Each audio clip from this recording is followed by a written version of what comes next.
up, everyone, and welcome to another week of Spike Down. As you can tell, it's not Seaside hosting, it's not Sean Garris, rather, it is I, Van Silly, probably the third best looking person that fits the job criteria for hosting right now, or unless Roy decides to host, and then I'm going to be the fourth best looking man. So Roy, it's actually quite awesome and an honor to finally be able to be back on a camera and a microphone with you. It's been such a long time since we had to share the screen together as talent. So I'm looking forward to this. How are you doing today, man? Absolutely, man. I'm doing great, dude. It's a pleasure to be here with you, man. You're actually a legend. So I'm ready to go. I'm ready to introduce some of these teams, let people know what's going on with the Mid-Season Cup and what's coming up here for VCL in year number 2.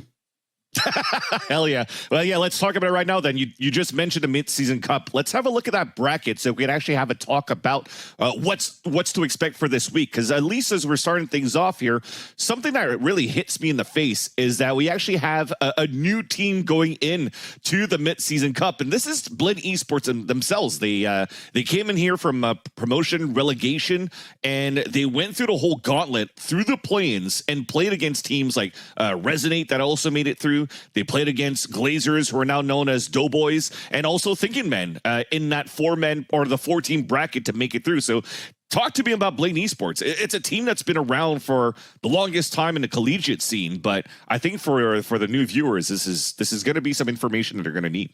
Yeah, I mean, I think if you've been following VCL, you probably will recognize some of the names like Okeanos and Monty. They were here in actually the first year. They ended up getting relegated out, unfortunately. But now they're on their way back. But, I mean, first things first, Blinn, second collegiate team in Valorant to qualify for VCL.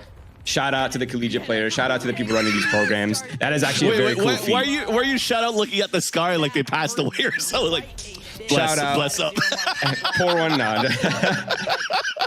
But no, I mean, you got to give respects, dude. That is such an awesome thing. Like collegiate, people were sleeping on collegiate for so long, calling it mid. Even in CSGO, everyone's calling it mid. And look at them now. They're competing among big dogs and some of the best players in the world. So it's pretty cool, man. Yeah, even at the same time when you're looking at even Winthrop University for the first stage, you know, they had some shaky starts, but still had some good results. They put in some great fights. They even had some of the top dogs actually being like, hey, we weren't familiar with your game. We still won, but we were expecting for this to be a walk in the breeze, and it wasn't. So I'm actually really looking forward to see how Blade Esports are going to do in the Mid-Season Cup. And at the same time, as those players you mentioned, like Okeanos and Monsi, they're actually players that have been grinding not only in the collegiate scene, but also in like tier 2, tier 3, when everybody was trying to make it at the same time. So it's no names that you should be unfamiliar with, and they should still be good, a good team or a decent team that could make some heads turn. But at least for like some heads, like turning my head on something that I've noticed here is that we actually do not have any Thinking Men going into stage 2, and I think that's going to be the most surprising one for me, to be honest with you. As we were looking, Thinking Men, they grinded together throughout the open qualifiers as well, and unfortunately they played the qualifying game in the lower brackets against Doughboys, where they lost. So a little bit of a head-to-head matchup from that stage 1. And what happened to Thinking Men, pretty much, Roy? I think they might have just used their brains a little too much. They might have just thought their way out of the tournament, to be honest. They were looking pretty convincing. Roy, I'm supposed to be the one doing the dad jokes. Why are you doing That's right. No, congratulations, by the way. You're officially you have the dad stamp now. You can say any joke you want. But yeah, sorry, go ahead. Sorry for cutting you. Tell me about Thinking Men. Why? I wouldn't want to call this a failure, but why, unfortunately, do we not see them here in the Mid-Season Cup? They just had a shaky start, and they just never really recovered. They had roster changes. To be fair, they did have extremely tough matchups. I mean, even in the relegation tournament, it's not like they got blown out of the water, right? Like almost every single match that they played was like neck to neck. It was extremely close. It's just unfortunate they didn't show up that day. They didn't show up for the tournament, and they're out. They're no more Thinking Men. We don't like people who do. We don't like thinkers around here. Yeah, so then it's the Glazers that actually beat them, made it through. They beat they beat Resident rather as well, and now they're in the run of 12. And I actually want to talk about this team a little bit more, being Dobros, aka the Glazers. Is this going to be a game that they could actually beat here going up against QOR, because at this point, when you looked at the Glazers, when they actually qualified through by beating Resonate, Zachary actually came out with a tweet saying like, hey, you know, at least my duelist role isn't like as rusty or whatnot. So do you think we're going to see some role issues or role identities for Doughboys going into, or Doughbros rather, going into? Yeah, not to be confused with the bros, okay? The boys they don't got the dough, but the bros do, okay? Exactly. No, I mean, I've been pretty outspoken about their role, their kind of like role issues that they were having. It seems like their identity is pretty, like, they play very good Valorant. Like, they have great ideas, they have great setups. There's nothing inherently like flawed with the way they play. It's just they don't have that sort of oomph that you kind of see from some of the top teams, right? Like Mata on Moisek Shopify, for example, Koala, Noob, Nismo on M80, right? Like, these are just names off the top of my head. But they don't really have that. So Zachary's duelist has been sort of in construction for a bit. And to be fair, though, on his defense, towards like the end of the runs, it seemed like he was getting much more comfortable in that duelist role. And he's going to have to if they want to actually compete and challenge QOR, who, in my opinion, is actually an extremely tough matchup for them fans, because QOR is one of the teams in Challengers that has a full-on roster, right? They have 5 players that have been together for a while. They're very developed in terms of strategy and map pool. They have a coach and they have an analyst. So they have a team of 7 people that are like actively working on to improve like their roster. And like they've been going consistently for a while now. So I am actually kind of nervous for Glazers personally. I think it's an extremely tough matchup for them. And they're kind of like mashed on every level. And they have the X Factor duelist. Yeah. So it's a tough one, Vance. It's a tough one. Yeah, especially when you have to play against Core, where, you know, when players like Nerve have to activate, they'll activate. And then, you know, you're playing in a single elimination bracket as well, going to the mid-season cup. So for a lot of these teams going through from the run of 12 onwards, you know, you can't do any mistakes at all. So looking back at Doughbros, you know, if there's going to be some role issues or they find comfort into it, they can't afford to make any mistakes. And there's other teams actually that can't afford to make any mistakes. Is if you're looking back at this bracket, there's 3 of these teams actually going into the mid-season cup that have gone through roster changes and are trying to make a big impact right away. So I want to go through these one by one, and then maybe at the same time we'll have a little bit of a pulse on your end here, Roy, to let me know who do you think won these in terms of these roster changes. Exactly, the roster shuffle. The biggest roster shuffle actually is going to be a game where they go head to head against each other. It's actually Winthrop University versus Fluffy Aimers. So on one end, Fluffy Aimers actually picked up Bones and Jonas 6 from YFP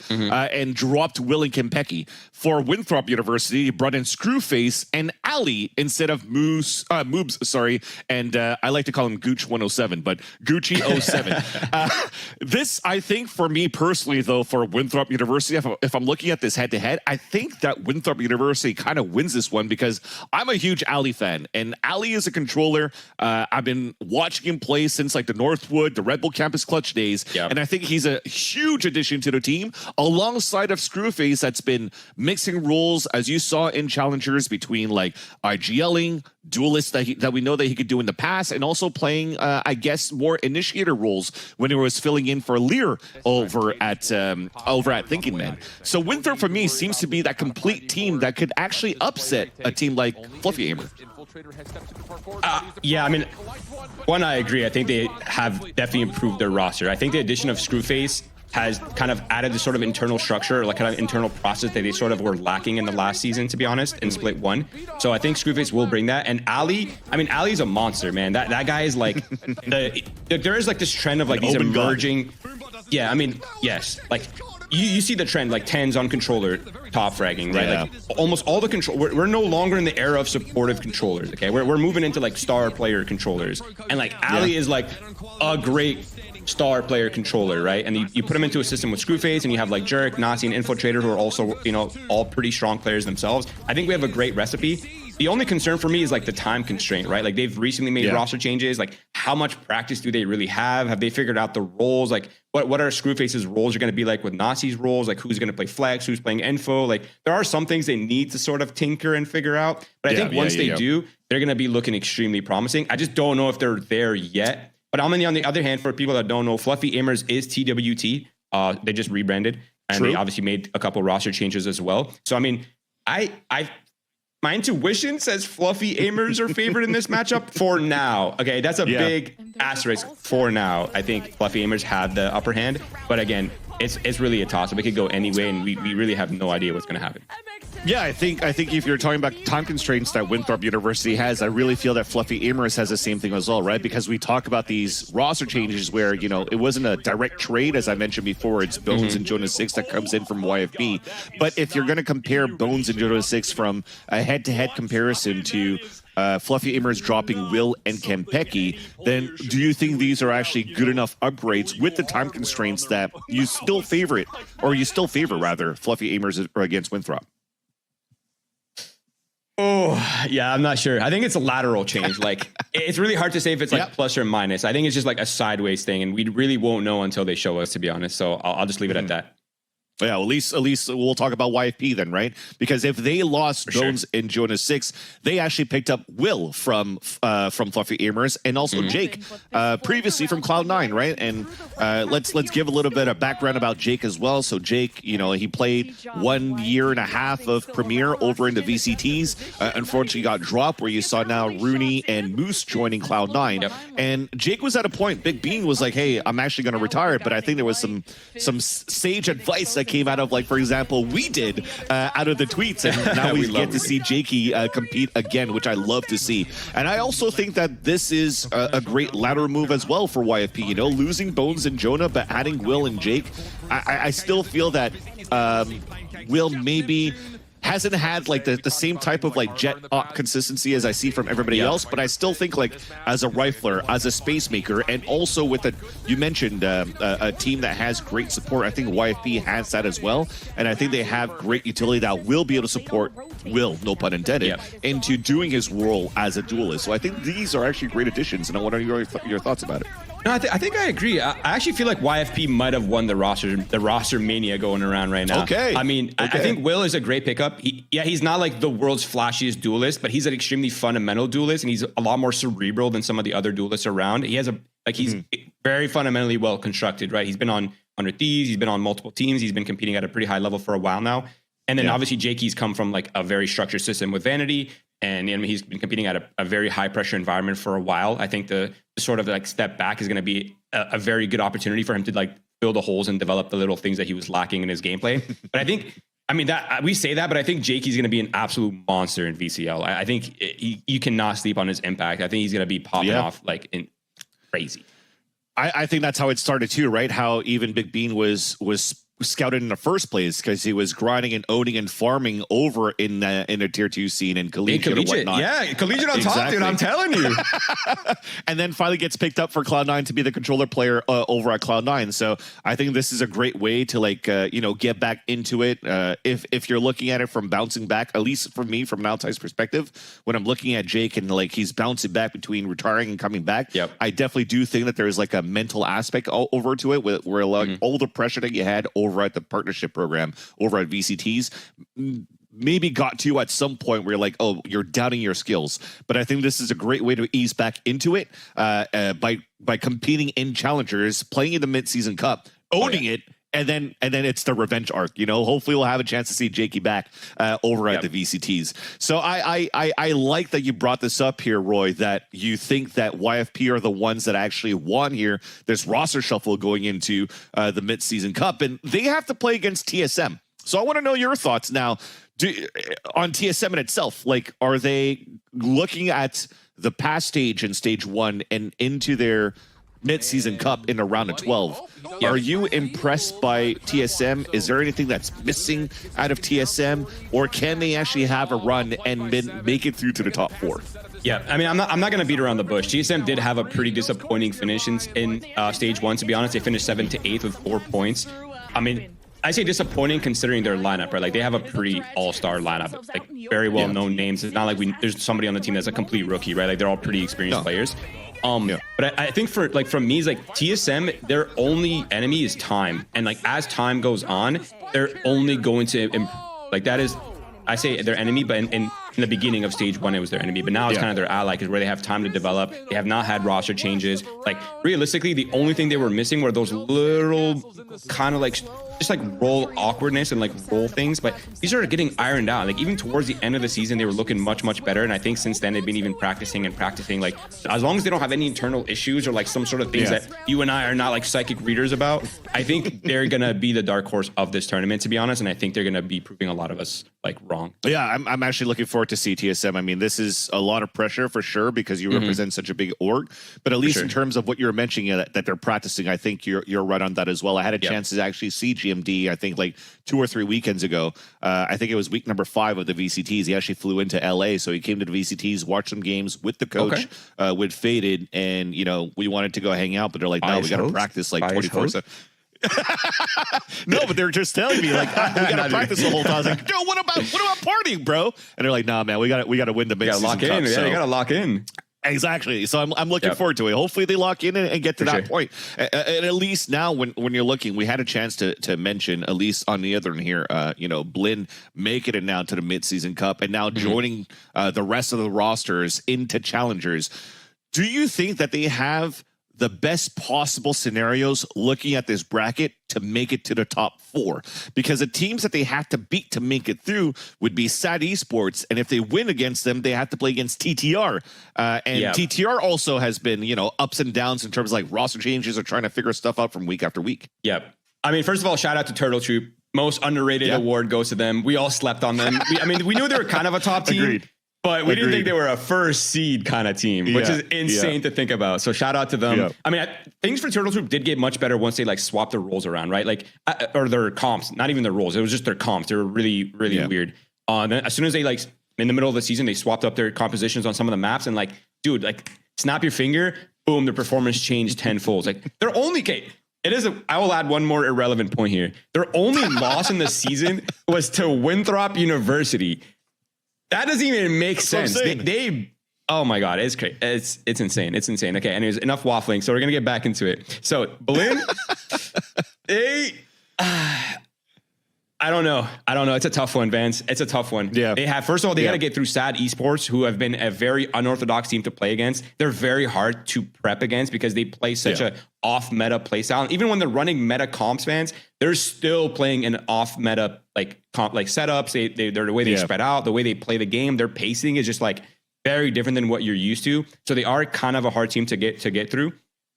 So that's their first challenge. And then they have to go against Turtle Troops, which obviously they are the first seed team, and they're looking to continue their dominance here in the midseason cup. So it's tough. Yeah. And even to make top 4 is good, but even to get to grand finals, they got to get through M80 after that. So it's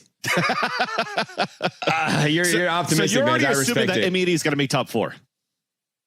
I think so. Yeah, I think so. Yeah, I think the way they ended their season was a little too disappointing even for them, and I think that's going to like light a fire under them, and they're going to come in with insane levels of vengeance going into this event. Yeah. Well, at least for Blinn, if they make it through to SAT Esports, but they can't versus Turtle Troop, but they make it to the top 4, that's a great start, right? Because for sure, you need 4th place at the minimum in the mid-season cup to actually get some points going into the circuit. For the finals, right? For the playoffs. So, you're already joining the tournament and you're already joining the league mid-season, no pun intended again.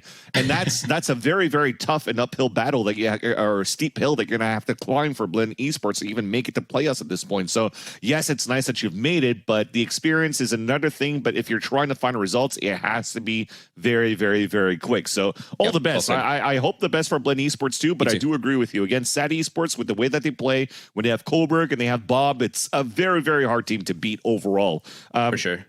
But at least if you're looking at it then back at the bracket, is it just written in stone for you that whoever got the bye in a round of 12, so we're looking at MXS, Oxygen, M80, and Turtle Troop, are these the 4 teams that are just going to make it to the semifinals as well, beating whoever's going to make it through the round of 12? I think at least 3 of them are.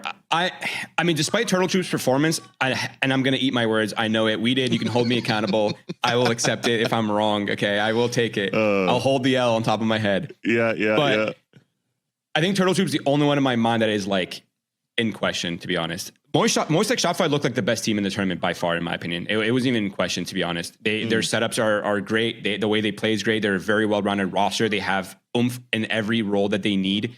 They're a very well-constructed team, and I think they're going to keep that consistency going here. So in my mind, Moist Shopify is locked in for the semis. Oxygen, they looked a little shaky. I mean, when they were playing great, they looked like one of the best teams in the tournament, period. Yeah. But when their variance is like a little kind of like worrisome for me, to be honest, because they're playing at a level where it's like, what is going on here, right? And it's like you can't have that kind of level of variance if you want to be a top 2 or top 1 team in the league. And then M80, obviously, they've been consistent throughout the entire tournament. They played extremely since well last year. Yeah, literally through every roster iteration, they've been insane. So I mean, M80 is pretty. I think, again, I'll hold the L if I'm wrong. In my mind, they are locked in. Turtle Troop is just like, I don't know. Did they close out the season well, and now they're like, what's happening with them? Have they swapped their comps? Are the roles still the same? Like, what are they going to keep up the same level of performance they were putting in towards the end of the season? Like, there's just a little bit of question marks for me. But I think, Moist, Oxygen, M80, the big 3, I think those are locked in for top 4. And then in the bottom of the bracket, who knows, man? Who knows? And actually, even looking back at M80, like when we're talking about teams who are challenging them, Winthrop University was one of them. Remember, one of those games was like a 13-11 to win that M80 had versus Winthrop. So, or Winthrop rather, as you say, like there's a heavy top 3. The competition behind that is still very, very, very close going into it. But I guess now it's the hard-hitting question into the top 3. So if you're looking at the top 3 on one side of the bracket, then you're going to have MXS versus Oxygen potentially here for that first semifinals. Who's making it to the grand finals and why?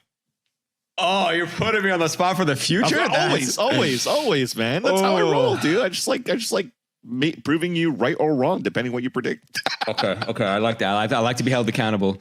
Yeah, man. While you think, it was also pretty funny too, because every time I predict against Turtle Troop or TSM, I get like a subtweet from like we did or GMD, specifically. Yeah, that's what I was referring to. They just they just talk crap about me all the time. I love it. But anyways, go ahead. So OXG versus MXS. Who wins this one to make it to the grand finals, assuming everything goes according to plan and everybody follows the Challengers script? If I'm projecting the way they looked in their last public appearances, I'm going to go ahead and say Moist as Shopify wins that. If Oxygen has tightened up in the last month, in the last couple of weeks, it's honestly a 50-50.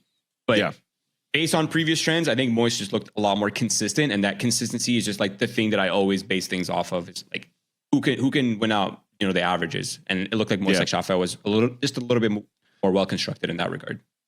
Yeah, I do agree with you to that one as well. I also did enjoy, though, the nice little Redox versus Mata battle with the raises on, what was it, Bind a couple of weeks ago, when you're like satcheling and dodging rockets. I'm starting to see that in the VCTs too now as well. So I love that we have that little storyline that started off here with the Challengers, and people can just talk about or it's the Redox ult or the Mata ult and stuff like that as well. So I think that's going to be a pretty fun matchup to witness and watch. And I do agree with you that I'd probably go with MXS at this point on one end. And it's probably going to be an MXS versus M80 grand finals at this point. And again, to your point, when M80 looked very consistent throughout roster changes and how they looked, at least for the performances thus far at stage 1, there's a possibility definitely that M80 is that team to beat. And they were that team to beat last year as well, right? It only came down to the grand finals of Ascension,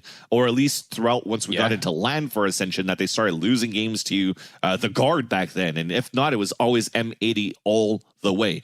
So I think that's why for me, I'll look at my predictions at the grand finals. I'm probably going to say that it's going to be M80 all the way as well, to secure the maximum points, which I think it's 6 circuit points that you get for first place, and $11,000. I mean, that's not too bad looking at the online season for stage 1 for the VCL. And I want to know, do you agree with me on M80, or are you going for MXS? Oh, like who's going to win the grand finals if it is M80 versus MXS? Yep.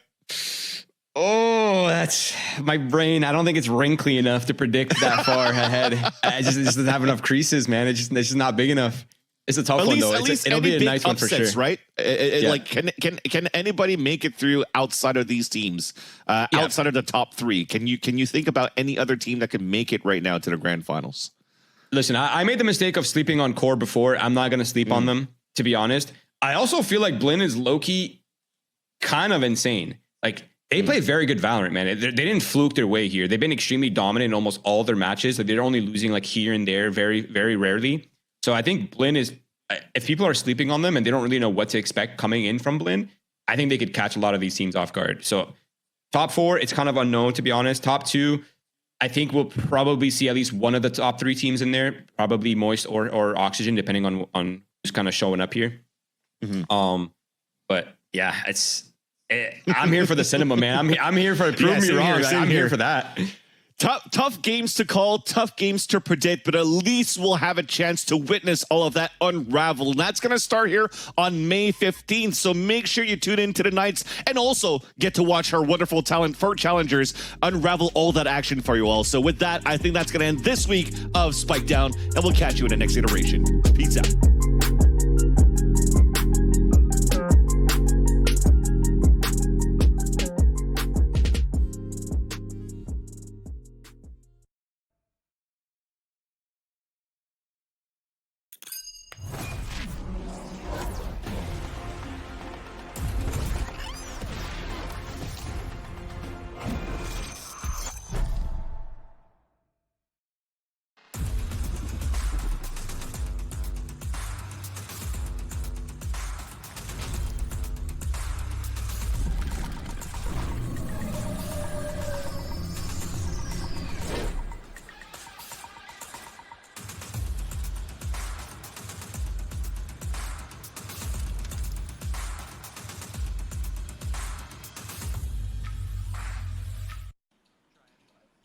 Hello everyone and welcome back again. It is now time for the Challengers Mid-Season Cup, and there's been a lot going on, roster changes, new teams that we're going to see that were coming from relegation. I'm your host Dryad, and today I'm super excited to be joined by our 2 analysts, 2 experts on the field. It is going to be Psycho and Roy.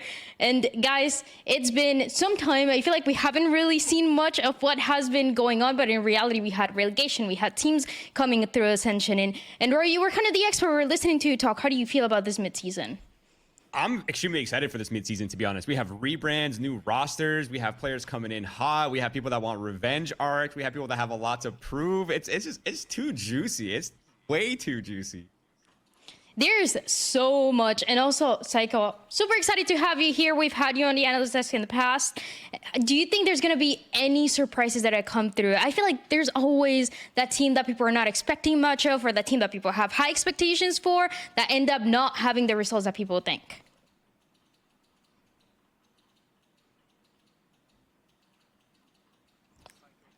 I don't think we can hear you. Oh, sorry about that. Okay. You know, absolutely. It's a rite of passage. It's a rite of passage. All good, all good. Hey, it happens, it happens. But I agree with you, Dryad. I mean, I think we've already seen it in these regular season matches. You know, there's always going to be these teams that you look at them on paper and you say, how is this going to work? But it's really the sum of the parts. It's not the individuals that make the team, right? And we've seen some of these individuals come together and form these cohesive teams that are just taking shots upwards at some of these teams that we thought we were going to trounce through. So I think that we're in for some excitement in these playoffs, and I don't think that it's going to play out the way that any of us are going to expect it to. We're gonna see what's gonna happen today. Though we're gonna go through 2 matches, and the first one is gonna be a team that you guys might think we haven't heard this team before, is Dobros. And the thing here is that you actually have heard them. They are and used to be the Glazers, going against QOR, a team that also did pretty well in the first split, gave the results that we wanted. So when it comes down to these, I do want to take a look at how the standings were. It was a season where everybody was looking kind of undefeated, and QOR were that team that people were not really sure where to put them, maybe at the top, maybe at the bottom. They ended up being kind of that mid-table, Roy, with the 3 wins and 2 losses. Which we're talking about QOR, right? Yeah. Yeah. I mean, QOR finished 3rd to 4th. That's That's pretty good. We're all sleeping on them. No one really expected them to finish with 8 points for the first split, which is amazing. So they did extremely well in stage 1. But yeah, to back up your point and kind of piggyback off what Psycho was talking about earlier is these guys are literally the epitome of the kind of team that is like the sum of all parts, right? Like they don't have any individual player in the top 15, which sounds like an insult, but no, it just shows to you the strength of how well they are and how well they can play as a unit and how versatile they can be in the server. And on the other side, Psycho, I want to talk about Dobros because these guys, they were struggling when we got to see them on the split. They were not getting the wins. They were coming very, very close. And the pieces, it is kind of the same scenario, right? The pieces were there, but they were not coming together.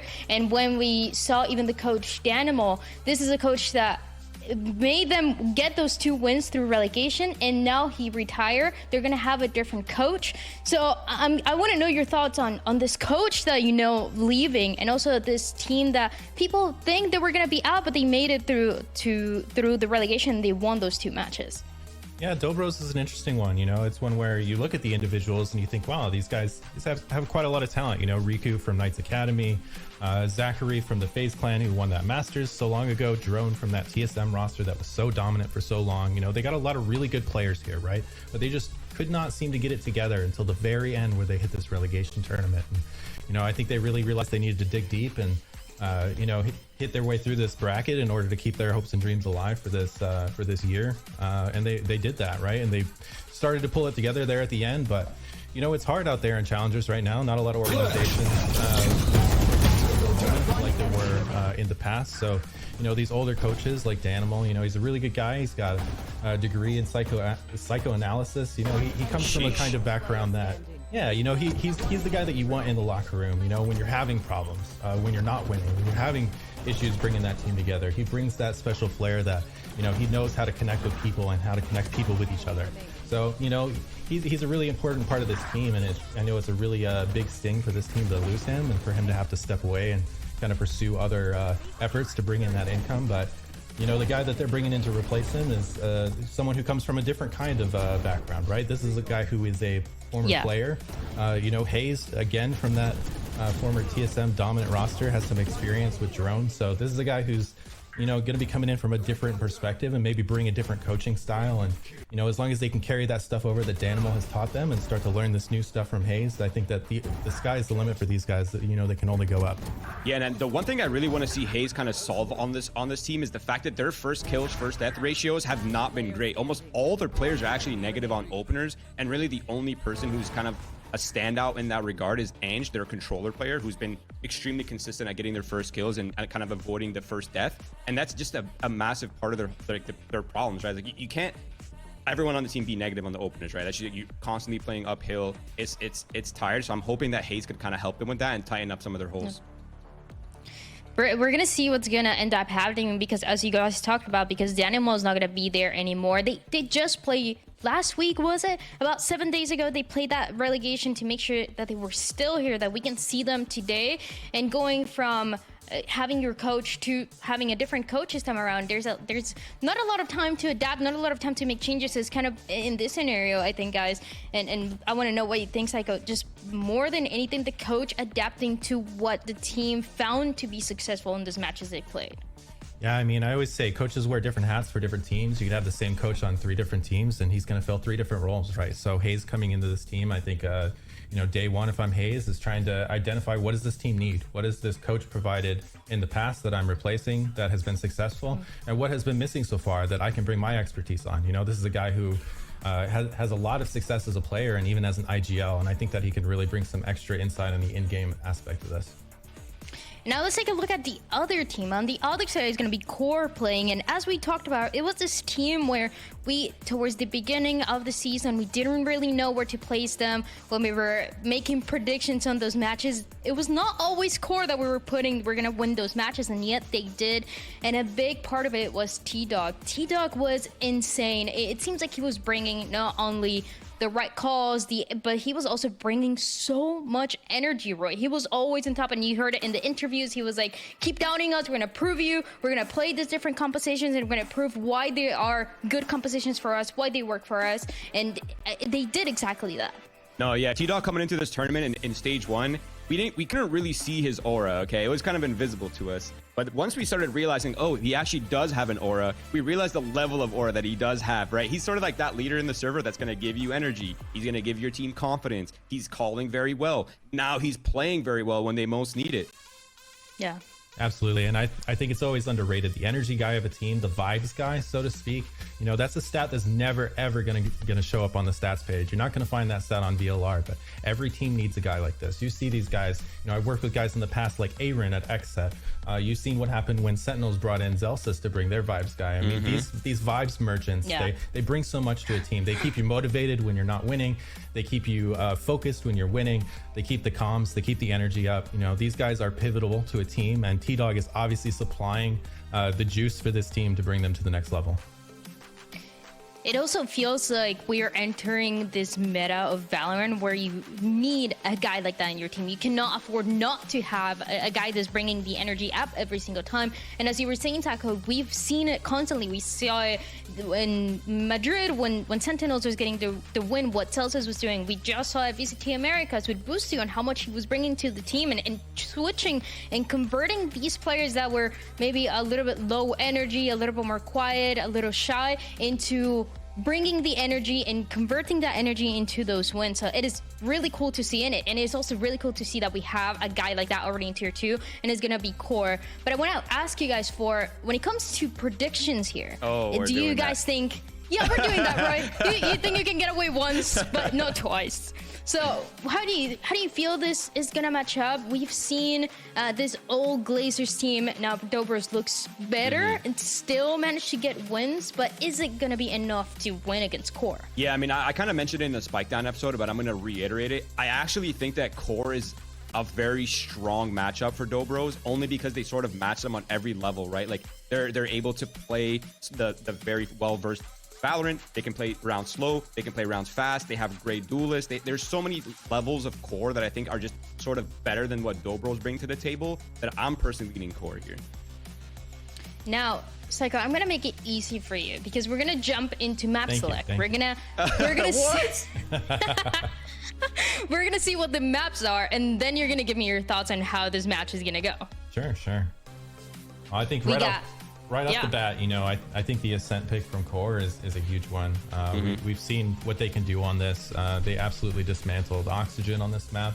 So I'm not surprised at all to see this map. And I think that it's going to be an uphill battle for Doughboys to try and take this map off of them to start with. It's also an Ascent that I found really interesting. Again, for Dobros, we saw them just play last week, but it's been a little bit longer for Core, Roy. And this is a map of Ascent where they were trying a couple different things. It was not a crazy composition like we've seen for SAD, for example, run out, but it was, instead of the Killjoy, they were running the Cypher, and instead of the Sova, they were running a Fade. So give me your thoughts on that. Do you think we're going to keep seeing that composition be played out? Yeah, I mean, honestly, the Fade/Cypher changes on Ascent does not really change the map that much, to be honest. But I would not be surprised to see them go back to Cookie Cutter Sova Killjoy. I also would not be surprised to see them keep running the Fade Cypher. That map is pretty well laid out at this point. Most teams know how to play it. It's really just going to come down to the fundamentals and how good of a read they have on each other. It's just kind of the thought that I had in my mind for the longest time, when, especially the last couple of weeks when we saw Core, it was T-Dog and the maps that you expect him to play Sova, he was not running the Sova, he was running the Fade. And the other way around, in a map like Lotus, he was playing the Sova instead of the Fade. So it was just kind of switching it up and still getting these wins, is still bringing so much energy, as we talked about. But I also honestly wouldn't be surprised if we go back to the standard composition that we did see the side of Dobros run just for that last match against Resonate. They did get a pretty dominant win. It was that map one that they played for that, let's say, finals, and it was a 13-3, so it looked very clean, very confident, and it seems like that is something that the team was struggling to do for so long, Psycho. They were going into these matches, they were coming close. It seems like they could close it out, and then it just kind of slipped through their fingers. Yeah, that's a tough skill, and it's something that develops over time, you know, especially with newer teams in their first season or two. You know, the rounds early on, or even in the middle of the game, are completely different than the rounds where you're looking to actually close out the map. So that pressure starts to mount. It can get into your head. It can affect the communication. It can affect the confidence, right? But when it comes to these initiators, Sova versus Fade, I've seen it a lot where you're leaning into the expertise or the confidence of the initiator player, right? I mean, we saw it last year with EU back when he was on M80, and that's carried through even into 100 Thieves in the Americas League, where he's playing Fade on a lot of maps where you'd expect him to see Sova. Yeah. That is a really, really good point, because he's also one of the only initiators that we have in VCT that is only playing either Sova or Fate. There's pretty much nothing else that I see this guy play, but it works really well for the team to such a high level, and it is one of the advantages that you have when you are able to learn this character to perfection. My cat is just saying hi, by the way, in the camera. And just learn it to perfection and do so where the team actually wants you to run this, instead of learning something new where it might be that learning process that the team doesn't want to deal with. It might end up in a loss, it might end up in some extra mistakes.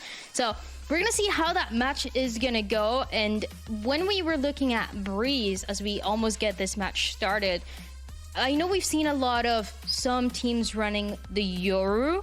I don't know if that's going to be the case this time around. That is going to be the map number 2, so we're going to find out. But I hear that the match is actually ready, so it's time to send it to our casters. It's Lemon Kiwi and Vensily. Thanks so much, Triad. I think we should go with Lemon Van. I don't know. Are we merchants of lemons and vibes? I think so. I'm a merchant of lemons. I love sour tastes. I love people like getting sour of my comments as well. So I think it fits. It fits. I'm down with that. Yeah. And we got some awesome maps to be bringing some good vibes with. Ascent, of course, our analyst broke it down. And welcome back to the Dobros, aka the Glazers, back from relegation, back from the dead. Great to see him back. Whoa, not that far. Let's not go into like they're back from the dead, but yeah, definitely I do deadish, like deadish. Did almost like deadish, So no, it was actually a very tough relegation promotion tournament that they had to play. Actually, one of the teams that actually fell from Challengers are Thinking Men themselves. So, and unfortunately, they had to fall from the hands of Dobros. So that's unfortunate for that team, but it's also very nice to see that Dobros are back. And I also like the shout, actually, that both Roy and Psycho were mentioning that the coach now coming in for this team is Hayes. I love Hayes. I mean, James Cobb, he's the wisdom man. He actually brings a lot of experience as well, has great knowledge from like his IGLing days rather in Counter-Strike. So I think he's going to be able to bring a lot to the table. Again, with what was left behind by Danimal in the past, too. Unfortunately, that Danimal couldn't find an opportunity to join a team into like a full-time position as a coach or assistant coach. But I'm sure that right now, Dobros are still in very good hands. And maybe that's where they can reach that next level, because like the analyst said, there's so many good pieces on this Dobros team. Success in the past, whether it's with TSM or FaZe or whoever, a coach is what comes in to unite those pieces and to excel them to their highest potential. So I'm getting my flashlight, and we're going to forget everything you know about the Glazers and the Dobros. Forget about them. Forget everything you saw in relegation in the regular season. New coach, a new team, new name. So, well, same players, but a new look. So hopefully a new look in game as well, because like the analyst said, this is a tough match to go up against QOR. Yeah, new season, new me, pretty much in the mid-season cup right now for Dobros, but definitely for QOR, it is going to be a tough matchup. They are currently undefeated if you're looking from stage 1 into the regular season into the mid-season cup. They actually won Ascent 3 times so far with a change in composition as well, where also on top of that, they won that change of comp by bringing in a Fade instead of a Silva, and won that against Oxygen, one of the big 3s actually in the challenger scene right now. So it's nice to see that, Ocean and Slow is Cool are continuing to bring something new to the table on a map like Ascent. You have to think about back then too, like the Pittsburgh Knights, or even like in their academy team, how they were like so strong playing on Ascent. I remember like they had like a 30. I mean, it's always going to go back to that, but that's the first thing I think of when I think about Ocean and Slow. But it's Ascent. I think it was like a 30-0 run on that map until they finally dropped that map, right? And they were the ones that came out with the unorthodox Sage in that composition as well in the past on Ascent. So it's nice that they're bringing out this time around something new, something that allows a little bit more aggression, I'd like to say, allowing Zeldris to get a lot of these like close quarter fights, because you could follow behind on these Prowlers. I think that's the main difference, right? As we're going to wait for agents but I think that if there's no differences happening right here in terms of compositional changes for both of these teams. So for Dobros, they should keep the same comp, which is the standard one. The Killjoy's in there, the Sova's in there, and that's what you see here on the left side. And on the right side, unfortunately, I wanted to, talk a little bit more about this fade and what was so good about it, and to see T-Dog in that role. But it looks like they're going back to, Ziff back on a Killjoy, T-Dog back onto a Sova. So no Cypher and no fade. So this goes into like a nice little standard, honest VALORANT that we're going to see in this matchup. And the analysts teased us about how, the Fade Cypher, but they could easily go back to the cookie cutter meta. And that was Core with the Fade Cypher. And to reiterate, this is Core's map pick. Yep. They are 3-0. They are undefeated. They've beaten Oxygen. They are the GOATs at this map. They are favored in this first one. So to see Core go away from a composition that has been so successful for them in the past is interesting.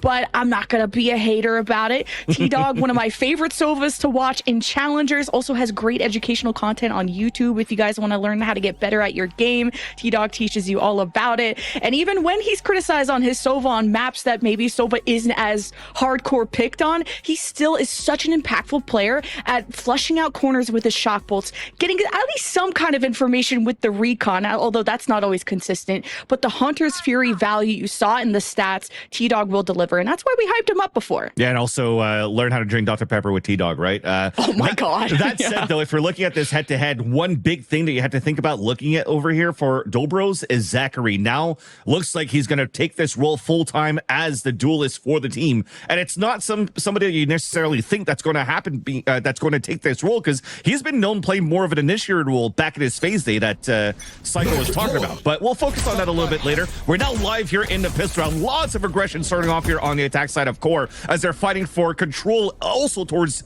A main to start until this one-way comes out. So that's going to slow things for a bit. Yeah, the one way for the defense, and even Core just testing the waters. Like, can you shoot my ankles? Can you get them? Now Dobros think they've left, but Core just circled around through tree. Here's Zeldris dashing in. But now the front line, also T-Dog and the rest, were not able to make it through main. So this has not gone the way of Core to try these different split pushes into the site. They only have Ziff left in a 1v3, now 2, with the Ghost and full health. Needing to recover that spike though, and maybe this is not impossible. Yeah, I mean, picking up the spike at the same time as, they pinch back from the catwalk back into the A main, could still get a plant down, has a turret to watch middle. So there's still a lot of room to work with right here for Ziff. So a great way to start things off. There is going to be a little bit of information gathering here. Rika's about to step out. Easy kill for them. But yeah, they'll get the pistol round at this point for Dobros, but I think this is a great read, Lemon Kiwi, if you're looking at it from the defender side. For them to fight out towards A main to kick things off is a great read to what Core usually likes to do on a map like Ascent on attack. Always going for 3-2 splits, or not always, but very often going for the split towards the A side. So giving up the cat and fighting out towards A main and getting that is a huge start and a great read, and I think Core will have to readapt right away their game plan of how they want to work this map. And Zeldris just had to dash in with no info and couldn't make contact. And just, the one tap from Drone did not help. So next round, as Core are going to explore mid, they've already smoked off Cat. Going to go towards Market 2. There will be a turret. Ooh, not revealing Zachary quite yet, who did buy the Outlaw and delivers the first pick for Dobros. He loves buying that Outlaw on a second round like this, on a half buy. So Dobros feeling like the pressure could be coming towards B. Shockbolt trying to flush out these people from the closet, but Core slowly but surely. I mean, they don't have a great buy, so this is already not an ideal round for Core. Yeah, and the crossfire is already set up. I mean, at this point, as you mentioned, half buy is usually very strong. They realize this for Core, right? They're going for full classics, so they want to make sure they just try to get the spike down, try to flood somewhere and get a plant, and that will be like the best silver lining they could get. All right, well, at least Core made it onto the site. In terms of trying to plant, that's a different story. How does Ange just try to get involved too with a judge and have a backup plan, hopefully, as Dobros have to deal with an Odin, or not an Odin, sorry, just T-Dog spraying through the walls. It sounded like one for a second. Yeah, Core just don't feel comfortable. 30 seconds left. Yeah, same role, but now getting smoked off. This judge from Ange could be explosive. And Core, they're just setting ducks. As soon as they step out, they're screwed, and there's a crossfire.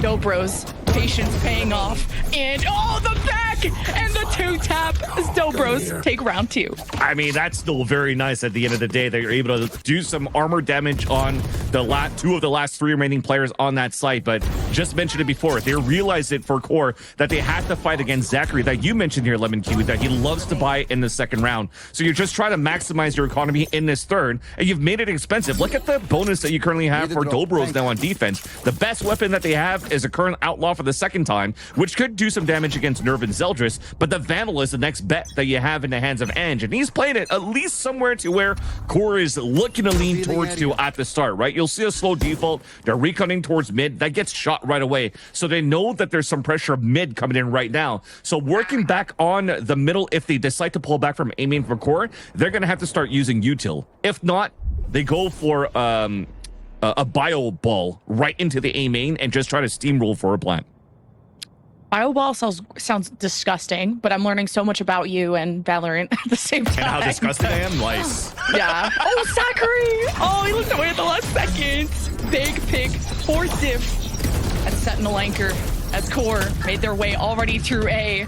Pretty loud, closing the door to, ready to set up for the plant. Precision will be in heaven. Recon, try and spot how close this defender is. Safe to go for this, and planting for Hell, and having, well, that smoke is going to be gone pretty soon. But Dobros have 2 left, and Ange with an outlaw, and now no friends. So have fun, Ange. Yeah, at this point, if you're able to do that damage onto Ziff, especially with that turret that's around, and unfortunately not. So Ziff was watching that Vandal left behind too. And yeah, they didn't really give a chance here for Dobros to really rotate back from mid up towards that A side. So that plan that you currently had for Core, just trying to find the right timing. Again, the bio ball, trying to go for the perfect trades, entering towards the site. They got it quite easily, which then allowed their Ziff to play that lurk right after. With all the kills that he currently has, they now have a lockdown available, which also now gives him an opportunity to really add that aggression and steamroll, and this time looking to be towards his B site. Okay, Riku now has actual Odin and is deciding not to spray through this wall. So Riku just hiding the fact that they have this weapon, and this could be a lot of damage. Somehow Core get grazed. Ziv brought down to half. Oh, is Riku going to get affected there by the lockdown? Doesn't matter. The kill is acquired, and Core just cutting off the rotations out of Dobros, but a better response out of Drone. His mechanics have been fired today, leaving us in a 3 versus 2 in favor of the offense. Core getting the spike down. At least did some damage, right? That was Ziff and D-Dog that was damaged by that Odin. It gives a chance right now for Zachary and Ange to retake that site, but they don't have flash to work with. So this is on Core to make these mistakes and for DB to capitalize on. Ziff, half health. No utility to check what's around the corner, but can just play off the contact with Snarly, who doesn't even need any help. Zachary will force the 1v1 with the smoke and can't deliver against Ziff, and Core will even it up. And you saw it. They were in one and done positions. Possibilities that if those shots actually landed on a retake on Zachary's side, that was potential a 2-piece that you could have converted. But you saw right here in this replay from Zippo, it was 2 heroic plays, one and done positions that you're trying to do, right? On one end with the Odin trying to spray towards the wall, secondly, and then dodging over the top of the wall with the radius of the lockdown, knowing that there's at least one person in there, and Zeldris is able to win that fight and open it up. So very nice job, at least for Core, with the check marks that they had on whoever got kills, whoever picked up orbs, and leveraging those ults to really break the economy very early from Dobros, puts them in a comfortable spot here to start things off on the attack. And now they'll go back into that small defaulting with, again, this 4-1 setup. As we talked about, that piss around that they like to split very often in their ult composition with the fade. They're now trying to work more as a group now on focusing on this A side or B side extremity, not allowing here Dobros to get too much value on forward positions on middle. Then Ziff will be patrolling mid and also seeing if there's an extension out of B. So Core will push the 4 through A main. No diversion through tree like they tried last time, but they're making some noise, and Zeldris will be the one to dash in. He needs to have better contact this time and try and see if he can dislodge Drone. He was a problem for him last time off of pistols. Well, that was a different round, but now Ziff just spawning any opening pick. Of course, dealing with the Sentinel. He's going to be dealing with Riku pretty soon. Great headshot. now So weakening this site, and Core still look pretty committed to A. Yeah, but Ziff right now, it's up on him to just win that 30 fight. I mean, there's 30 seconds left. They know there's weaker weapons towards this A site, so you don't really have to call the pivot back to A, or back to B, rather. Yeah, that's a great call to stick to A in a 4v3 for Core when you know 2 were on B, so Zachary doesn't have the ult anymore, just down to pistols, but how expensive can Dobros make this? Getting at least 2 down is not too shabby, and Core on a roll. Yeah, and you saw that last fight, Ziff. Meanwhile, all of this ruckus that's being created towards the A site, Ziff won his second fight against Precision towards that B site. So again, as I was trying to mention, if there was more time remaining in that round, maybe you would have had that call to pivot back towards that B side, because you're starting to see here Dobros being a little more antsy on how they want to try to knock down and take off or take away the weapon from Ziff out of his hands, because that knife that they threw at the mid round that was thrown at the A main from drone got so much information coming out there, so they know that the B side was weak, so they tried to fight that with the sheriffs that they had, couldn't win that fight, and that's again just that one silver lining condition they could have had by losing this round for Dobros, because the rest of it, of course, you saw towards the end, nothing they could really do against the flood take from Core towards that A site. So now this is the first sorry. This is the first timeout being called now by Hayes as a coach. I'm intrigued to see what he's going to pull out. Yeah, and we talked about the outlaw buys and just the interesting buys that Dobros have. They love to spend their money, though, and to buy the op to go down to 0, that's a risk Zachary has to take. Try and swing this back in Dobros' favor, because it's 3 in a row for Core. And on the other side, they're figuring out, how does this Hunter's Fury help them maybe push through A? Is it going to be for the take? Is it going to be for the post plant? And how they can flush out Drone, who, like I said, has been a very serious problem when it comes to dislodging and just breaking up the A site. And it starts with an early knife to an aggressive ult up on Cat, and they're trying to do that split with that ult. Connects with the drone on top of that. This is huge opener.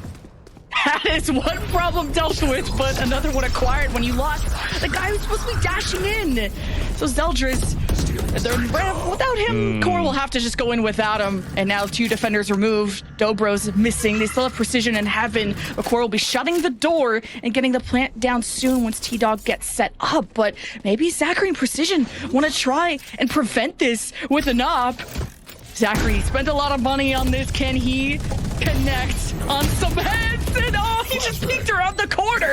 But Precision just used him as bait anyway. But once he got flashed, it leaves Riku in a 1v2 with an Odin, which is very tough to do, especially against T-Dog and Snarly.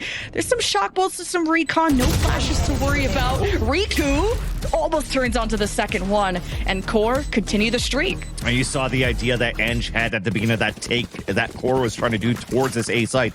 After he gets that pick onto Zeldris entering, he actually TP'd towards that B site, hoping to dodge the owl drone, so that when the drone is gone, he could be back behind Dice and hopefully set up the crossfire with his teammate. But unfortunately, he dies, and you saw the rest of the story right after for Core, or at least for DB losing the possession of that A site. So unfortunate there, and Core played a perfect 2 versus 1 in the end. So you're seeing this here for Dobros. It's a buy, it's a save, it's a buy, it's a save, because it's getting very expensive with those purchases that you have from, short range shorty. The null command play from Core. And Snarly's the first one to enter, the first one to fall, but he could be resurrected, but doesn't matter. Core are just paving their way towards the site. They've smoked off at market and the top of site, needing to just check who could be in closet. Zeldris versus Riku.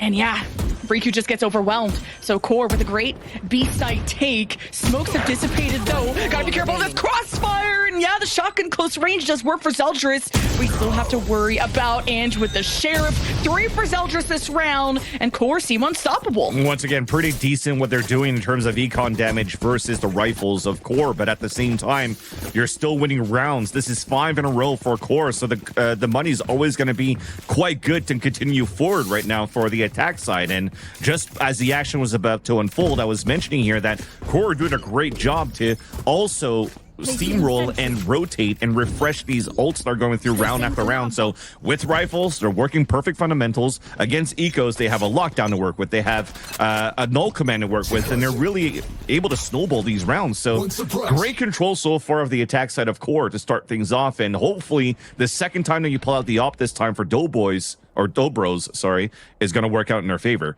But it's currently not being posted at the right spot, but at least it locks down that B side. You know there's that annoying one way, plus you don't want to be all funneled into a paranoia play by Ange, so I like that Core diversifying their pushes into A, which has been so successful. This time they're actually going to infiltrate Heaven. Zeldris will be suppressed, but now they're starting to surround Dobros, who have to react to this. Of course, the player in hell is going to hear this coming, and Zeldris is dealt with slowly but surely. He's actually brought down to 30 health.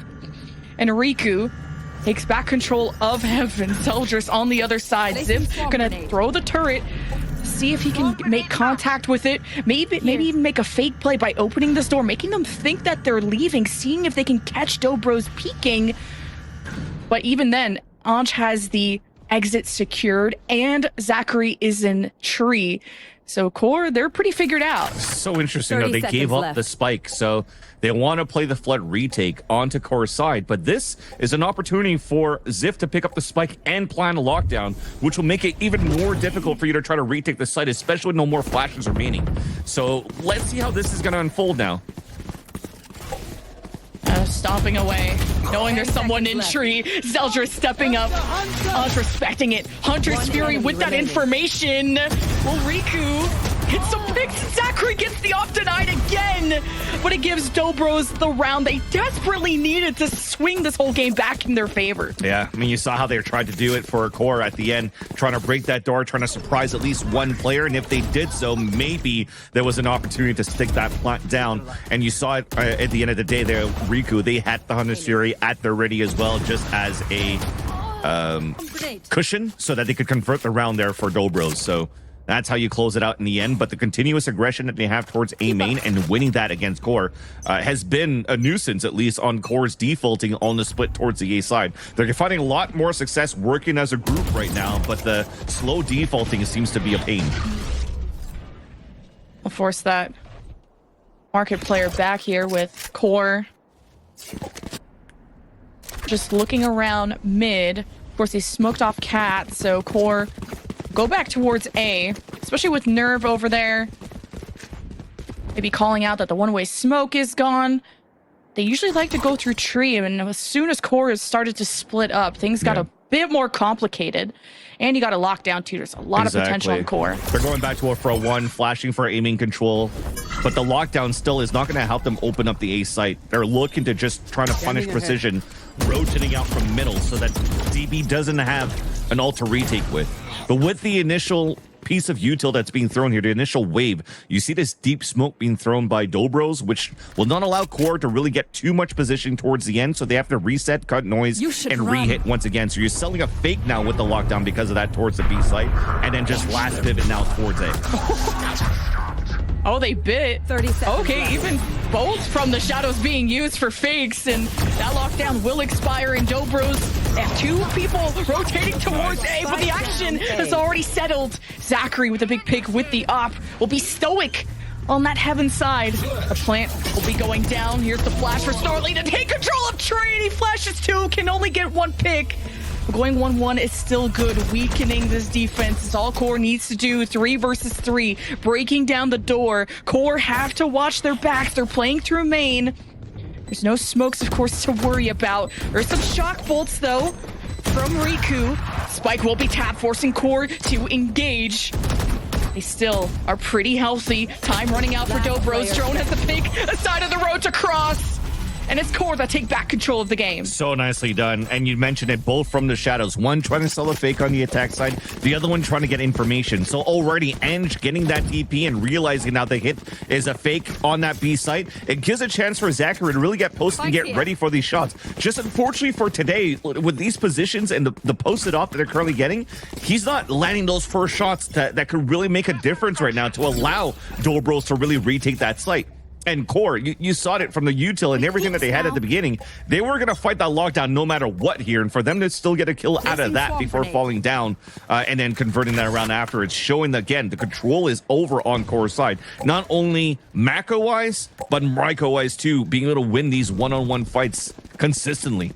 And now this puts DB back onto an eco. They're trying to make heroic plays, pushing out here towards B main. And this is pretty much one and done. So you're just trying, again, make that expensive against Core. The silver lining here, as you see Lemon Kiwi, is that the economy is finally low right now for Core. So you're hoping that it can help you convert the last 2 rounds at least of the half. Once you have the economy rolling on your end. Yeah, Dobros are trying to make this expensive, but it's really only costing them their lives. No damage, not a single bullet going through Core. And now the plant has gone down. Both defenders were removed. You have the longest flank ever out of Zachary coming through is running out. And Dobros have also upgraded their weapons. And you can see the impact that has had as Dobros now shuffling through the smoke and the shotgun close range. Zachary will get the defuse, and that's a big round for Dobros.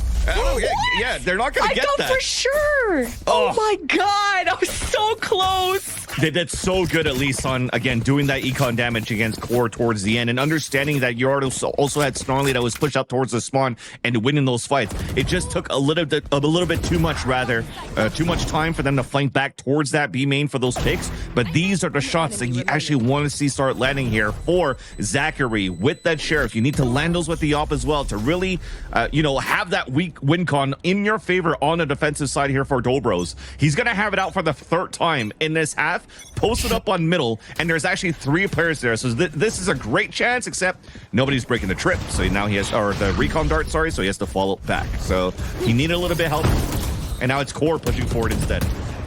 Ooh, Riku could be in some trouble too and got smoked off, and with all this aggression out of Core, I don't blame Zachary for disengaging, and look how far Zeldris is going. Might have overcooked a bit too much, but Core is still breaking in, and they've been cut at the heels. Dobros finally downloading this A entry out of Core, and the numbers back in their favor after they, almost converted a Thrifty, almost by like 0.12 seconds. Yeah. But Dobros is a big round for them to turn. Still in a great spot, at least exactly there. So everybody's starting to peak one by one for Dobros. This is an opportunity right here, especially with position being low, for a chance for Core to actually convert this. And you saw that they went for a fake plant, pushing out players out, getting that pick. Now they could both play backside. There's no flash. Actually, there's 3 flashes they're gonna have to play against on this retake. So hopefully they're gonna be on point, which is why you see them not playing towards the back garage.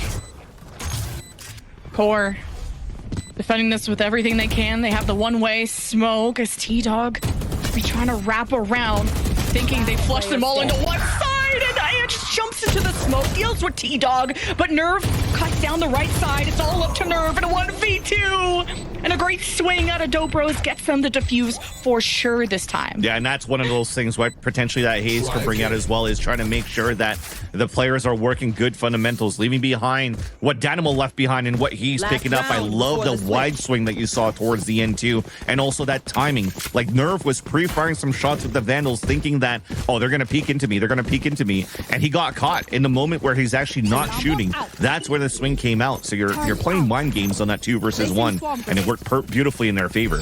And despite them losing Zachary in the first place, getting pummeled by utility pretty much at that point, they're able to still convert great crossfire setups in the end. So at least a great way to patch up losing that first player early in the round, and they have a chance now to make this a 5-7.5. Look at the economy finally. It's broken for Core in the very last round.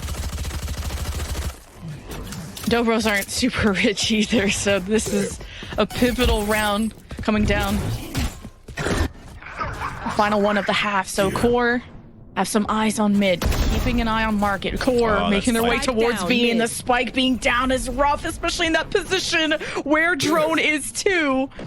Even if he's suppressed, he plans on suppressing the other team, but Zeldris will get the spike.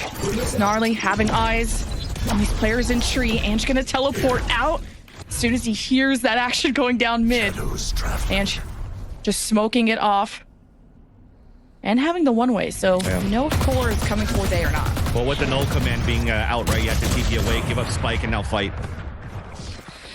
All right, great pick out of Zachary too. A has been well defended. QOR brought down to 2, but this was a mixed buy, very inexpensive one. So anything they can do 30 here seconds left. would be a miracle, especially at range with the SMGs. But just dancing around, knowing Zach is low, and Zach close to range may have issues there with the op, but he's left by himself here against Zip. Have some backup on the other side, but health didn't come fast enough, and the gun either. And Dobros will take the last one of the half. Yeah, it started off well, at least for Dobros to kick things off, right? Getting that first pick, getting that spike down, knowing that they're playing against a lower buy, and they're like, okay, well, we can play the range. We have power of numbers, and let's just fall back and turtle up. And as they did that, they're able to convert that round in the end. Look how difficult it is for Ziff to actually get a conversion, getting something done. No possibilities for trades. So a great way here for Dobros to actually bring it back right now on what looked to be pretty much a done deal on how QOR been playing that first half overall in this defensive half as we kick things off here in the mid-season cup. This time around now, DB on the attack side, something similar. They're still looking for mid control, but in a different fashion. There's a lot of pings coming through from QOR, though, on this catwalk side, so there might be activating Zealotras with this ghost once again into the mid round potentially, just to use that range on the ghosts that they had to fight that. Being quiet. But now just making some noise. So you can draw out QOR.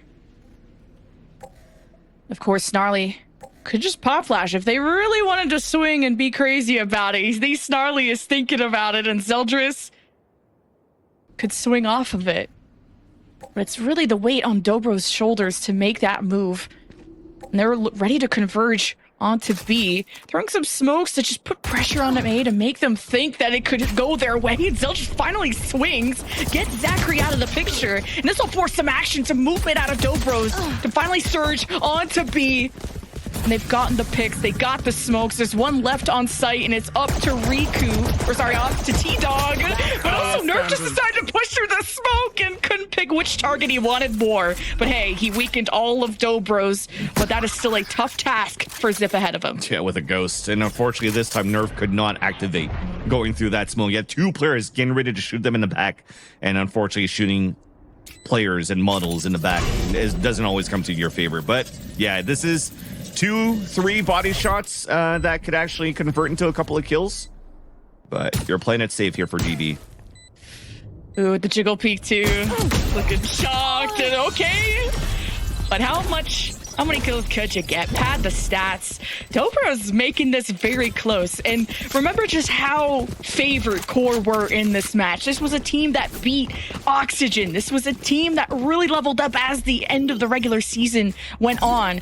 And Dobros had to fight their way through relegation. And this was not their best map. At least not their favorite map. They won it 13-3 against Resonate in relegation, but they just never went to here in the regular season. So for Dobros to make this close, I'm very impressed. 100% at this point too, under a new coach. This is still, no matter what, two teams with two cores right now, or two teams that have been sticking around since the stage one. So at least there's that synergy to continue to bounce back the way that they did. And yeah, DB definitely, if you're looking at their record from stage one, it didn't look like the best, but at least in those matches in themselves, they did make it quite competitive against their opponents in that stage one. Now they have a chance here to prove a point that they deserve and they belong to be in this mid-season cup, and also the stage two of the upcoming challengers. And it starts off now with them winning that pistol round in the second half, now getting a great bonus. You see this Outlaw coming out in the hands of Ange, and they're using Zachary with the Guardian instead, so also doing some good pop shot damage and leveraging him to try to gain that space instead of using an Outlaw. It's a bolt action rifle that could still do some heavy hitting damage once they decide to hit. It seems to be towards this B site to start, where T-Dog has his judge, so he should be dead. Yep. Yeah, this QOR gambling to stack everybody on A, leaving just a judge player, which is good to hold the entryway, but there is a lot of ways to get into B. Dobros picked the perfect one to deal with the shotgun at range, so Dobros will be comfortable to plant. Here's the re-engage out of QOR with the sheriffs. You have to deal with the smokes at the top side, so Ziff may have to take a second. Now that utility has dissipated. There's the lineups from Dobros. There's nothing in their sights but bodies. So Core, how do you get through this? You gotta wait for all the shock bolts and whatever. You know that Zachary's on the left side of the staircase. Crossfire set up for Dobros, and there's a smoke. Time is running out. Core just wanting to die to Spike at this point, see who they can take with them. The Dobros are gonna exit a different way. Yeah. This is just Core looking for exits, dying to Spike. Riku's also staying out too, trying to build up at least a Hunter's Fury. So that's a great way to get that pick off onto Ziff. A little bit of an overextension going out for the defensive side. And this is important ults that are coming up right now for players like Riku, Zachary, the way that he's entering, because the economy also, remember on that first half, it stayed pretty low on Dobro's side when they were buying and saving because they were getting that op, that expensive rifle in the hands of Zachary on the defensive side. This time though, on the attack, you see this Guardian as he enters up and gets a second kill and a nice one there onto Zeldris. Now you just saw here before we got into the Zipper replay, he's actually holding the Outlaw now and they still have this Guardian. So this defaulting, it should be a slower round that you have here for Dobros, and you're hoping to punish Core, who loves to get an op out ASAP and also loves to put Zeldris in this middle position, sometimes pushing up all the way up towards the front staircase of M1 and M2. But this time around, I feel that he understands that, especially as a glass cannon, having to play against an Outlaw. He just wants to be posted up on an angle instead. So Core will have to play info gathering in the beginning of this round to figure out where the hit's coming from.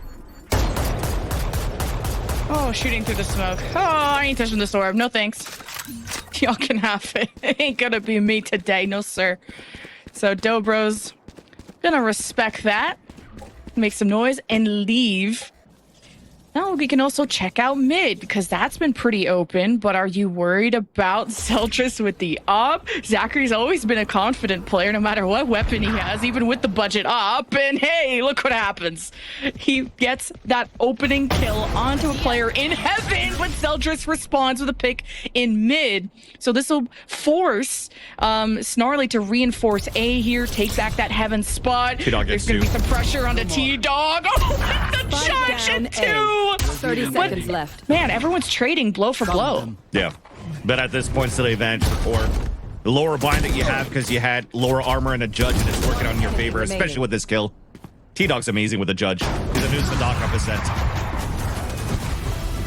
The new Sadaka of Ascent, very well done towards the end. I mean, you mentioned it. They had a great pick to start things off for Dobros on that A side, but yet this walk to cross towards middle, too late, crossing out too early before the knife came out. No spokes towards the middle to cross and try to take advantage of an A side, weak side that was being held up by Core.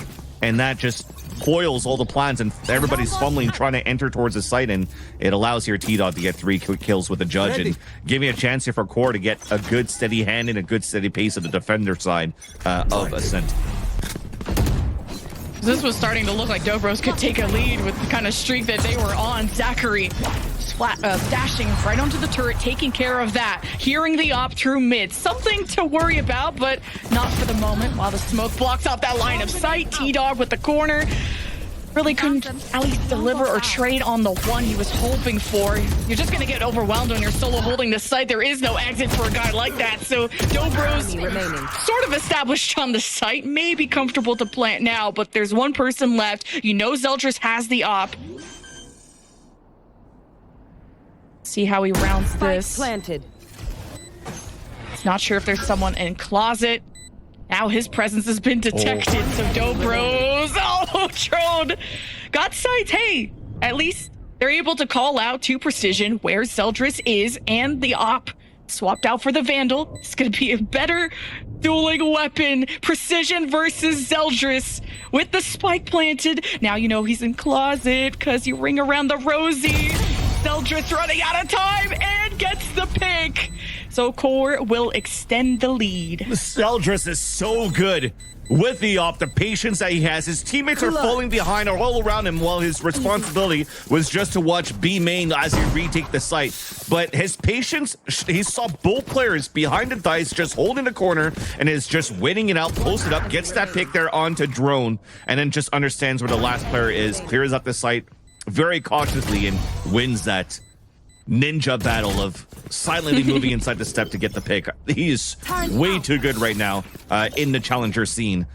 And he's a nuisance to deal with right now. He hasn't had a chance to really fight with an op on the early rounds, but still gets great work done on the retake style that he has. And now posted up on this A side. You're going to have that side unlocked at the beginning.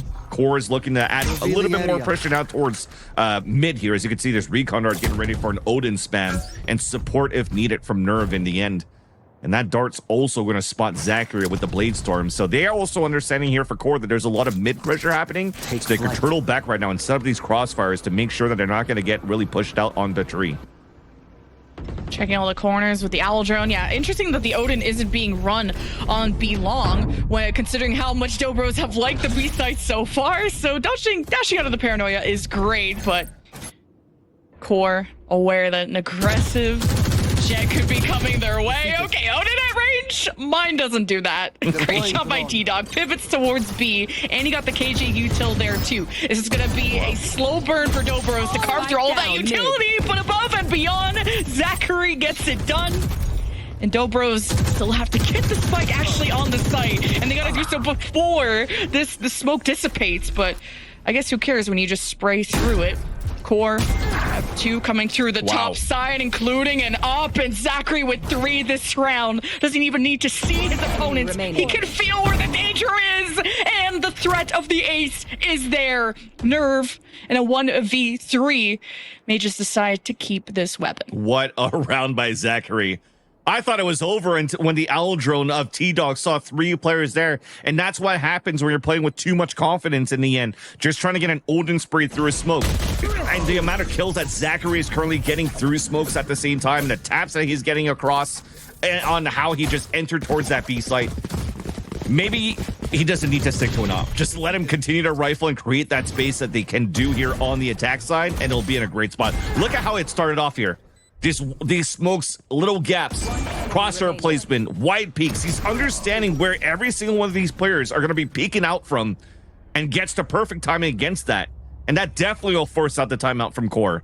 You had such a good round in that third round, the lower buy that you had in that round, and also in round number 16 to convert those and build that economy on your end. Yet you let that slip with over aggression on your end, which now puts you in a difficult position now in terms of economy. So you have to reset this so far, and that's a perfect timeout being called by Ocean. An Odin buy, 1 away from Hunter's Fury.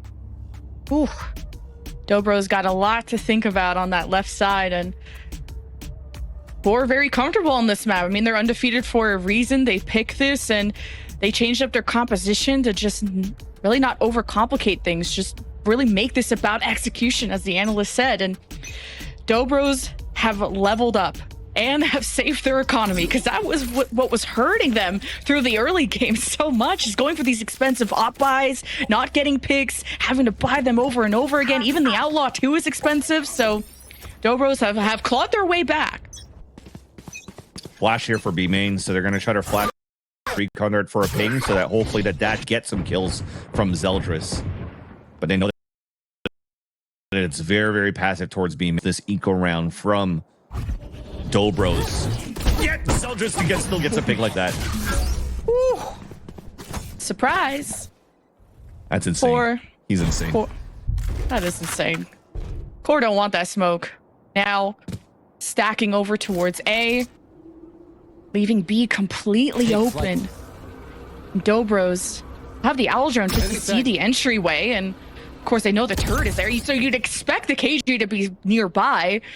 So Dobros know there's at least Ziv to worry about. This is still a great audible call by T-Dog, right? Because they've already used a flash and also a recon dart towards the B main at the beginning, and then a jet gets the pick. So on an eco round on the attack, you're thinking, oh, they're probably stacking the B site now because of that pick. So let's try to pivot towards the A site, which is why they gave up that site on B for Core. And you're hoping that the pivot was going to be faster. But now as you break that turret, you're now forcing Core to thin down the defense of the stack that they had, and gives a chance here for DB to still work as a group in this split.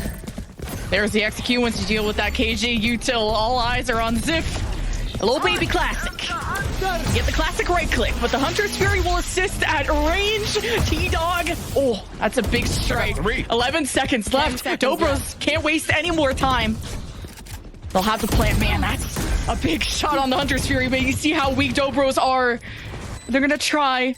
Build this pillar by pillar, brick by brick, and the Odin will hold off the left side. The recon to see who could be coming from the top of the site. Core have Nerve and T-Dog left with no weapon upgrades available yet. And they are just not in a good position. T-Dog could just go for exit frags here. Zachary peeking below the one-way. Ooh. T-Dog knew that was coming. Now, it's gonna go down with the ship. And you have a 9-9 score. A big save there by Riku and by Zachary, both individually, on how they entered the site towards the end. Because if Zachary didn't land onto that ledge and jump up on that ledge, Zeldris potentially could have had maybe 2 more kills with the Bladestorm. Would have converted Thrifty over the core. And so it's a great job there by Zachary, and then Riku just holding their ground towards the end on that B site. So that, again, is a lore revive that you had for core. You made it expensive against your opponents. There's so many rounds. I mean, there's 2 rounds in a row. The economy's still very good so far for Dobros. But once again, the op comes out, not posted up this time on that mid aggression. As the beginning, at least the tendencies from both of these teams on their attack side, from looking at it, has been really towards the extremities at the beginning.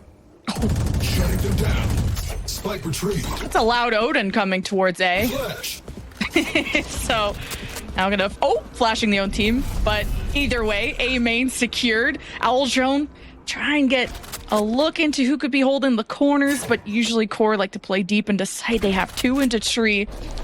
And Dobros will be cutting noise and faking towards B. That's crazy. You just made me realize that Dobro have 2 drones that they could play with. An Owl Drone and then drone and an ult command to get more information. Ooh. Sorry, it was a dad joke. But a split towards the A side, towards the end as well. And the op is not there to start things off, right? So a great opportunity here for DB to take control of this A site. Oh, the Hunter's Fury hosing him down. Core. Oh, no. Oh, they're panicking now. They know the exec is coming. Dobros with the number advantage. It's all up to Zeldris and Ziff, one of them with the hop, and are hanging out over at B. This is just gonna be a save, I guess. Yeah. The end of the day, these are still very nice hits coming out from both teams on the attack side, right? When you have ults that are ready, just do the great, honest little pump that you have. The best thing you have maybe for fakes is the lockdown usually.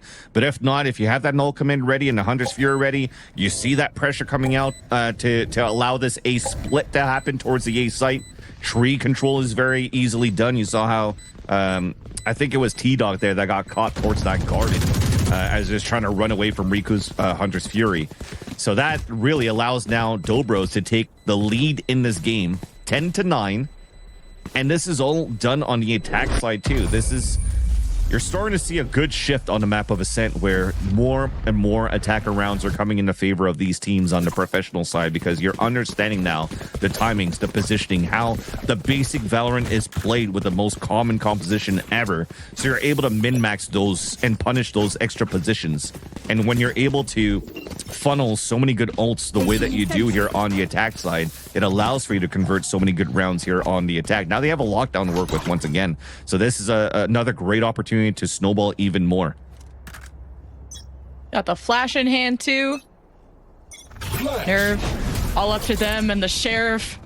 And deciding not, just gonna hop away, hopefully throwing the paranoia whip, but he doesn't have really a friend to swing off of it, so he's gonna hide in those shadows through tree. The Ultra might have spotted him. Either way, Dobros have established themselves on the site, getting the plant down, planning for main.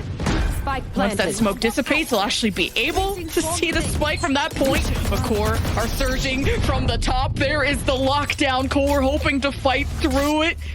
And even on the other side of tree, there is Nerve.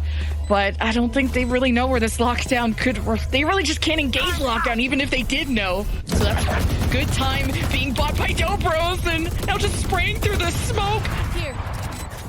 Oh, there's nothing that Core could really do. There was just so much time being wasted from the lockdown. Now Core, it has to happen here and now. And T-Dog breaks through with the judge. That's it. It's a 2 versus 4. Yeah, time not on their side. So Dobros getting real close to winning. That was the best winning con you could have there. Those 2 rifles that you saved on that previous round played around the 3 pistols that you're bringing to this round for core. And you had the position, you had an opportunity, but really that lockdown really didn't allow for you to run in as a team as you could. You had good util still for core to retake that site.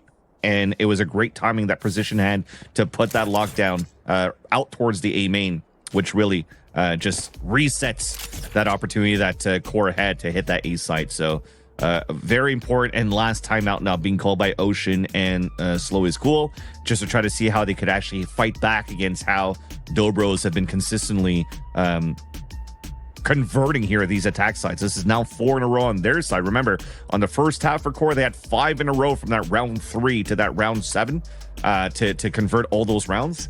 So it really comes down to just, again, both of these teams finding great success on their attack sides. That was just tough for core when the majority were in heaven. They're smoked off. They just didn't have a good entry point. Then the lockdown ate up so many seconds they could have re-entered with. So that was going to be a tough round for core regardless, even just based on the buy and whatnot. So see how this timeout will go. Now they actually have weapons that would be useful, but how can they support Nerve? Because you're not seeing core going for these proactive, paranoia swings off of A. They're really letting Dobros decide where they want to go, and core play more for retakes in those moments, which isn't always consistent. You could see it right there. Dobros pretty successful in the post plant. Yeah. If anything, something that Dobro's been doing very good is avoiding Zeldris with this op every single time, and then also able to convert. Like, they're moving into a site together. You have to try to retake with an op. Very, very difficult to do. And now they're pulling an op on the attack, though, off the timeout from Dobros. This is going to be very interesting. I think they do want to take that smoke against Zeldris this time around in 21, where he's posted up watching Link. Oh, he's walking out. This is not good. It's big against Zachary. He's got some friends around the corner, too, so it'll at least be a trade. Oh, the Aldrone roll of Real and force the hand out of Zeldris, lining up the ducks for Zachary. And mid has been broken open. No more op from the defense to worry about. Now the smoke on Cat. She'll dissipate in a second, where Snarly waits on the other side, and Nerve maybe just stack towards Tree. Now knowing that mid is open, seeing if core can get some eyes on it. But they've decided to take this path towards B, where 2 await them, including T-Dog with an Odin. And when does he want to start spraying and praying through this hallway? Dobros have managed to dodge that, dashing past the KJ util and dispatching Ziff and the Odin player. So Dobros just take this one step at a time. And when Zachary's hitting the shots that like he is, they make it look easy. Oh my god, that you can't get a more freer kill that you could at the beginning of this round and then continue with far. I mean, look at how much money they had in this round to still get an op kill and then switching over to a Vandal to move into a side and get picks the way that he did. And this is going to put Dobros now at map point for this first one. And WinCon again is trying to get the op back in the hands of Zeldris. We talked about it, like these 4 positions that the operas like to take. They're usually in great spots to try to get first bloods. And it's a great read by Dobros to get the Aldrone out, force the hand of Zeldris, and then allow Zachary to get that nice little pick. So in the end, great reads, understanding how core has been playing this Ascent map, and this is just some great anti-stratting being done in the end by Dobros. Great calling off the timeout that was called out by Ocean, and for Hayes to tell Zachary on their end, pull out the op, get this kill. Just reading everything that core are trying. And when I said be proactive core, I didn't say sit in mid with an op with no kind of like backup flashes or just backup at all, but you gotta risk it for the biscuit sometimes, and core need to start having these rounds start on a right foot, like on a first pick. It's Dobros, as soon as they want a site, they're gonna claim the bodies they need to get it. So Dobros pinging towards B, smoking Cat. Core always worried about mid, now hoping to have better sights on it this time, hence why maybe this flash swing with Zeldris could be a plan. If you think Dobros could be there, that's how they want to catch him off guard. I mean, it finds nothing. On the other end, Drone also threw a flash, so they're slowly finding control on this B side and also towards mid. Bring in the wall bang. Some damage. A little dance. Ooh, Zeldris was not spotted. Riku had no idea, so 4v5. Dobros have already, since they have been able to have free control of mid, they're able to cross, go towards the other site. QOR at least have pivoted their KJ util towards that area, so it will slow down Dobros, but can you slow down Zachary? He's been on fire before, and he's got the knives. Dashing in, there is Tree smoked off too. Just looking at through every nook and cranny, but the lockdown will snuff them out of the site unless they can find where it is in time. There's only one place it could be, and it's glass. And QOR is now getting wall banks too. Dobros, vanquishing everyone in their path. 3 versus 3 for the map. Zachary will get the plant. QOR got their lockdown shut down too, so it's up to plan B, and it's Snarly with the 2 to save the round. What a good round played by QOR in the end. Some of you may think sometimes that a lockdown being played so preemptively there by Ziff is not a winning condition for QOR to stay alive in this game, but it's actually forcing the hand of Dobros to fight back towards Tree, giving a chance for QOR not only to rotate from the B to the A site, but to be grouped up together to play for trades as much as they can with the lower buy that they had to fight against Dobros at that spot. Which then, no command was ready for Snarly, no util left for DB on the post plan, and now it comes down to the fundamentals, winning your shots. At the end of the day, you get shot, you died, and this time in the hands of QOR. Very, very well done, but that was an expensive round. It took a lot of votes. It took a lot of economy as well. This was a forced buy coming out from QOR to try to come back in this game. And thankfully, because they still had 3 players alive, they will have a healthy buy going into round number 23. Hunter's Fury, or if you think the push is coming A, this could have big value. T-Dog has always found ways of funneling people and getting so many kills out of his Hunter's Fury, and while the Odin, he loves to play that towards Cat to put pressure on the other side of the field. So at least for some panic, Dobros cutting noise, and here entering is Zachary, but through glass, he's been read like a book. That won't happen the second time. Knows who else is coming. As T-Dog with the Hunter's Fury, slowing down the push, seeing we can capitalize on this. Numbers in the defensive favor, 2 for Zeldris, dominating mid. 1 left, make it 3.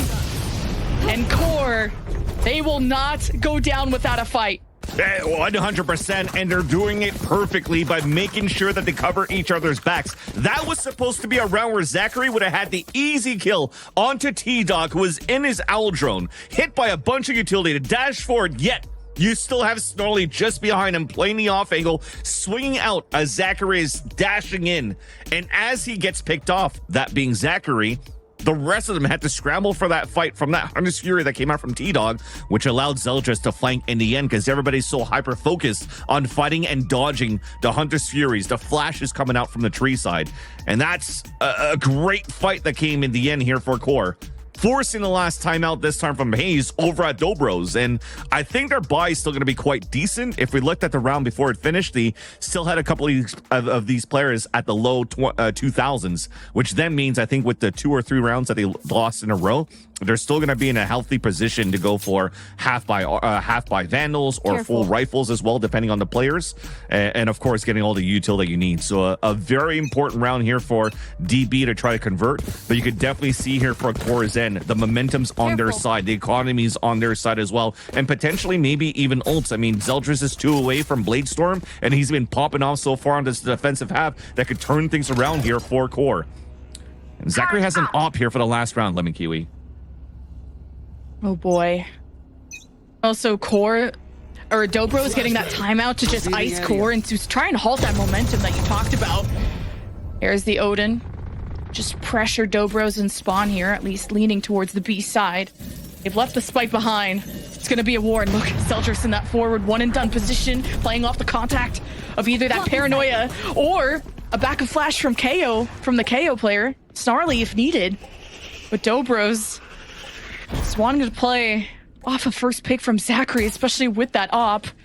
And Zeldris is dashed out of that position, so good on Dobros to check that just in case. Now through the smoke, Dobros will have to engage together, but they also are going back to a default. They're checking out A as well. Yeah, at this point, the beginning of the game or the round for Core is they're just trying to isolate Drone away from the KOL. Now he picks it up on this A side, and they're going to try to fake towards the A side. There's nobody left except for one player, and the crossfire set up here towards B. Well, no command. Dobros making it look like all the action is at A. There's the teleport from Ange in closet. Knows that the site is weak. Precision. Big 2 kills. Dobros have evened up the numbers, but not in the healthiest of spots. This is everything for Zachary. Dealing with Zeldris is up to Snarly. Has a flash, and the spike is planted for Dobros. Crossfire for Ziff and Snarly on opposite sides. As soon as they walk out, Zachary with the op will be on the hunt for his prey. With a big upset potential of map 1, Zachary will spot the cross, will smoke it off. All he needs to do is play his life. And Core can't be too distracted, but they deal with Zachary and Ziff through the wall. Now a 1v2. Ange versus Snarly, sees the drop, little dance around. Spike being tapped, may get it halfway. The 1v1 to decide it, and Dobros take Ascent. This moment. Oh, what a way to end the first map there. Look at Ange even stepping up after winning that 1 versus 2, like looking outside the windows like, I got this, boys. I'm hyped up. What a way to win the round there for Dobros in the 24th round. At the final gong as it hits midnight, the Cinderella story works out here for the Dobros, and it looked to be an overtime round going through. I love this shot right here. The most important shots that you need to land on the operator where you weren't so hot at the beginning of that map for Zachary is the most important one to make sure here that Ange could win that 1 versus 2. So in the end, this is a map that topples down the undefeated Core on Ascent, and a great chance here for Dobros to actually close the series as we'll move to Breeze on their next map pick, right, Lemon Cutie? Yes, and Breeze was Dobros' pick, and they're feeling very good about that. They have a 1-2 record and won in relegation against Stinking Men 13-9. And they also know this is a weaker map for Core with a loss to TWT in the regular season and not really just as much playtime compared to Dobros. But what of game 1 to start our mid-season cup. Dobros from relegation taking a game off of Core, the big favorites. Going to be excited to hear what the analyst desk thinks about this, so don't go anywhere.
face.